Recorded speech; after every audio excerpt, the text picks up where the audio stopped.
Bonjour et bienvenue dans cette première vidéo. C'est une introduction à OBS. On ne parlera pas que de OBS, on parlera aussi de DaVinci Resolve, de Windows et plein d'autres trucs. Je vous présente OBS. Comme vous pouvez le voir, il y a 4 versions d'OBS. Il y a une version OBS Studio, une version OBS Element, une version Prism et une version Streamlabs. La version OBS Studio, c'est la version open source, libre et gratuite. Ensuite, il y a la version OBS Element, qui est aussi une version libre et gratuite, un peu modifiée. Ensuite, mon coup de cœur que j'aime bien, c'est une version gratuite mais pas libre, c'est Prism. Et la dernière version, c'est Streamlabs, qui n'a pas le droit de s'appeler OBS, parce que ce n'est pas une version libre et ce n'est pas une version gratuite. Ici, vous pourrez trouver une première différence sur OBS Element, ici ainsi que là. On aura l'occasion d'en reparler. L'autre différence que vous pouvez voir, c'est la version. Dans OBS Studio, je suis avec la version 29 en janvier 2023. Et de son côté, OBS Element préconise la version 27 dans la version stable. Quoi qu'il en soit, vous pouvez utiliser la version 29 avec OBS Element, il n'y a pas de souci. Là, j'ai fait exprès de les mettre en français et en anglais pour les distinguer. Dans les paramètres, je vous montre ça. Donc c'est bien en français. J'ai pris le trim à cri. Ici, une option que je vous conseille de décocher.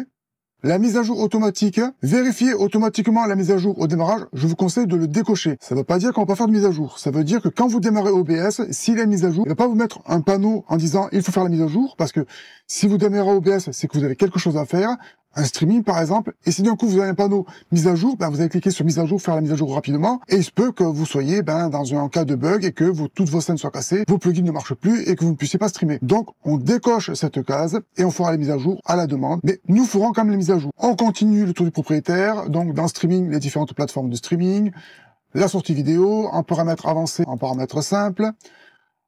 En paramètres avancés, on voit ici bien qu'on a le streaming, qu'on a l'enregistrement, qu'on a l'audio, qu'on a le tampon de relecture. Bon, on accélère. Audio, la partie audio, vidéo, la partie de la sortie de vidéo, les raccourcis clavier, l'accessibilité, les paramètres avancés. On a fait le tour pour OBS. On vient maintenant dans OBS Element, qui est en version que j'ai mis en anglais. Là, il est bien en anglais.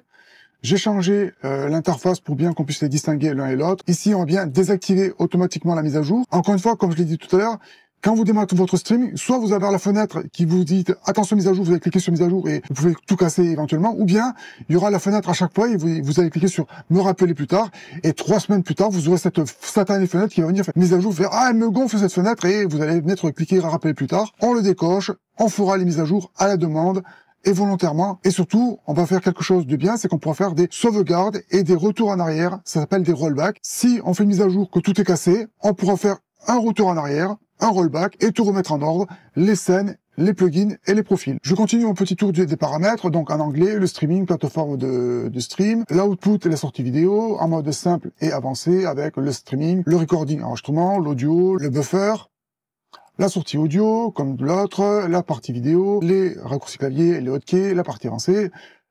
Et voilà. Maintenant, sur Prism, c'est très similaire. La différence essentielle, c'est que il faut créer un compte, on verra ça à l'installation.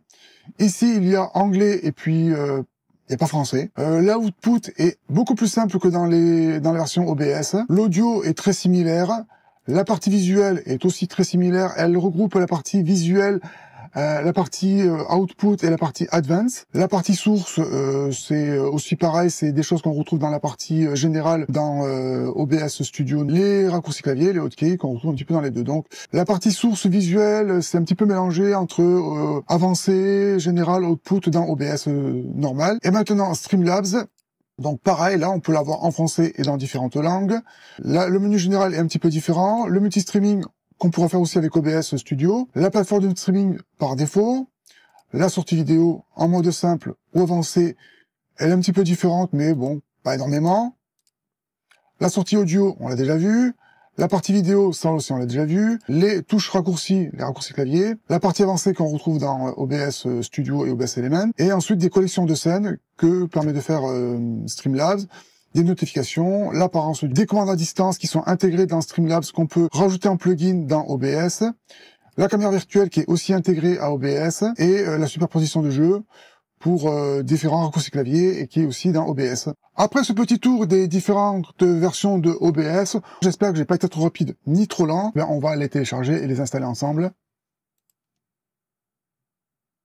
Le plus simple, c'est d'aller sur le site officiel, donc tout simplement, on va faire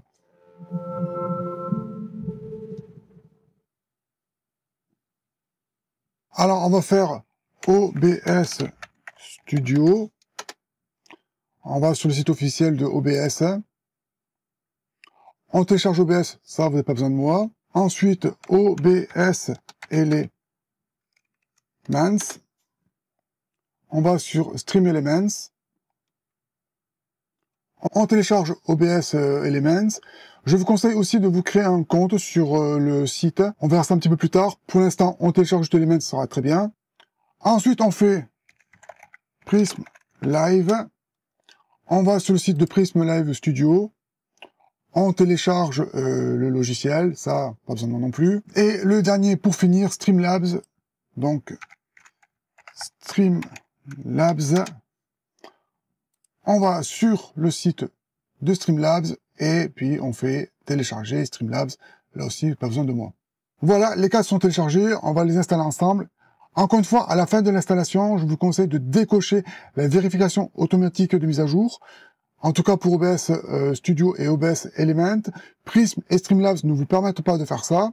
À l'installation, Streamlabs va vous demander votre compte Twitch ou un autre compte de plateforme. Et également pour Prism, il va vous demander soit de créer un compte sur le site de Prism, soit de vous connecter avec votre compte Twitch ou un autre compte d'une autre plateforme. Je vous mets en plein écran l'installation des 4 logiciels et en voix, je vous parle des 4 différences. On a OBS Studio qui est la version officielle de OBS, libre et gratuite. On a OBS Element qui est aussi une version officielle de OBS, libre et gratuite. Et on a les deux versions payantes, Prism et Streamlabs, qui sont des versions non libres. Je l'ai pas dit, mais mon coup de cœur, c'est vraiment pour Prism, parce que je l'aime pour différentes raisons. Pour autant, je vous conseille d'utiliser OBS Studio normal ou bien d'utiliser OBS Element. Je vous conseille plutôt d'utiliser OBS Studio ou OBS Element. Ma préférence va plutôt sur OBS Element. On peut quand même faire la mise à jour, c'est-à-dire que là, OBS Element propose la version 27, mais on peut quand même mettre à jour OBS et utiliser la version 29. C'est pas incompatible. OBS Element, parce qu'on peut le connecter justement avec le site Element, sur lequel on a plein de petits assets et plein de trucs très sympathiques.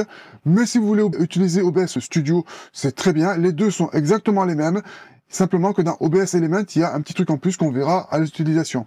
Quoi qu'il en soit, les vidéos que je vais faire seront sur OBS, Element ou Studio, c'est exactement la même chose. Par contre, on fera pas Prism, mais on fera pas Streamlabs.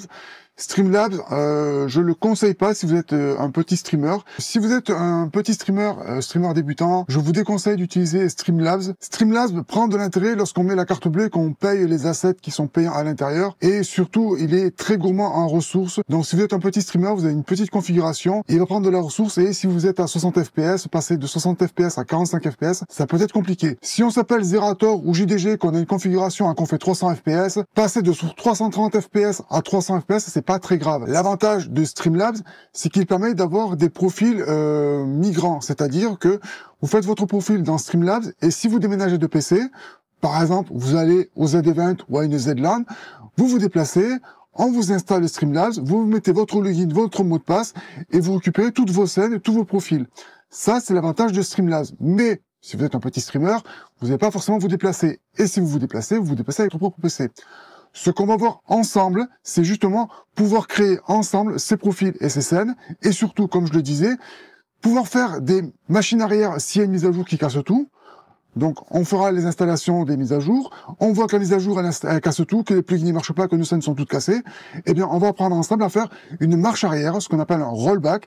Et donc, on va apprendre à faire les sauvegardes régulières de nos scènes, de nos profils. Et du coup, en faisant ces sauvegardes de scènes et de profils, on va pouvoir faire aussi une migration, c'est-à-dire on pourra mettre ça sur une clé USB ou sur le cloud. Et donc, vous vous déplacez, vous allez sur un nouveau PC, vous avez votre clé USB ou vous avez votre cloud, et vous réintégrez vos scènes dans le nouvel OBS, OBS Element ou OBS Studio normal. Et même, si vous utilisez Prism, on peut aussi utiliser les scènes de OBS normal, ou OBS Element, on peut les utiliser dans Prism. Et ça, on verra ça ensemble. Voilà, les installations sont finies, comme vous pouvez voir. Donc, ce que j'ai montré aussi à l'installation, et ce que j'ai remontré un petit peu en détail, c'est de désactiver les mises à jour automatiques. Ça ne veut pas dire qu'on ne va pas faire les mises à jour. Ça veut dire qu'OBS ne va pas vous proposer automatiquement la mise à jour. C'était une petite introduction à OBS. Donc, on a vu les différentes versions d'OBS, OBS Studio gratuit, OBS Element gratuit et libre aussi. Et nous avons vu les versions payantes et non libres, Prism et Streamlabs. C'était tout. Voilà. Merci. Au revoir.